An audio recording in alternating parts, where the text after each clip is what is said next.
Hanapin ka sa puso. Pinafeel niya yung hilot, oh.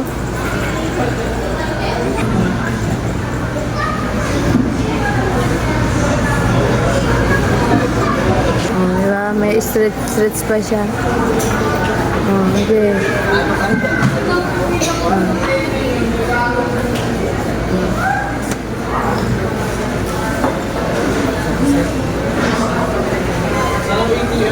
Ano, tumunog?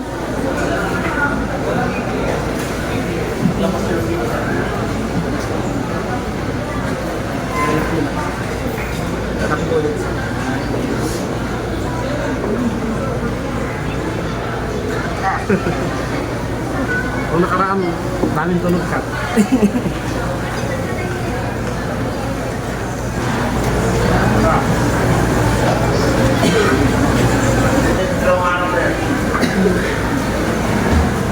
Ang kagandahan dito kasi buong katawan yung hinihilot nila.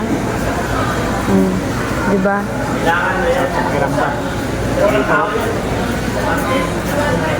Para ano ba? Para makarelax yung katawan mo. Kaya ano.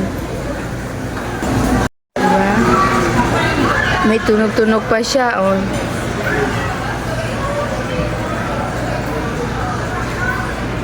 Sulit na rin siya mga kawander. Bibili ka lang ng ano, langis. Isang langis. Oh. Libre na yung hilot mo. Diba? Try yun na rin dito mga kawander. Pag punta kayo dito sa bayan, dito lang siya mismo sa tapat ng Mang Inasal.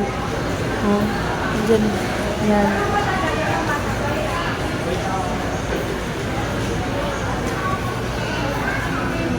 Ang galing po nila mag-massage, tapos yung ano nila, yung langis nila, maanghang siya, no? Maanghang, no? Nakaka-relax.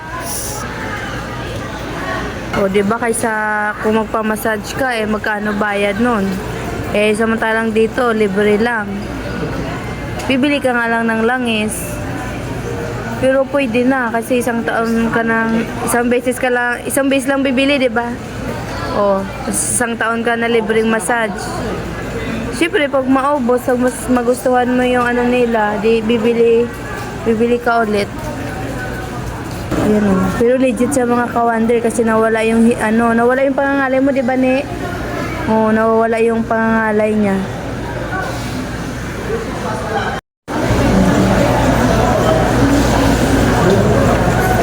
Anong Facebook nyo dito? May Facebook kayo? May ano kayo dito page? Ano nyo? Wala? Wala silang Facebook. Meron po dati kaso malakas.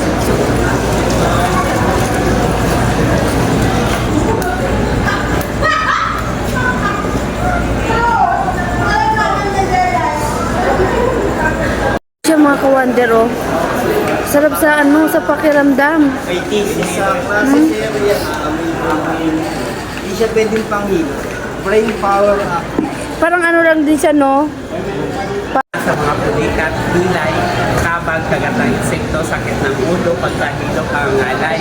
Sa mga bukol, tapilok, balak, ubak, puto, galis, aso, alipunga, mabigat ang librido, sakit ng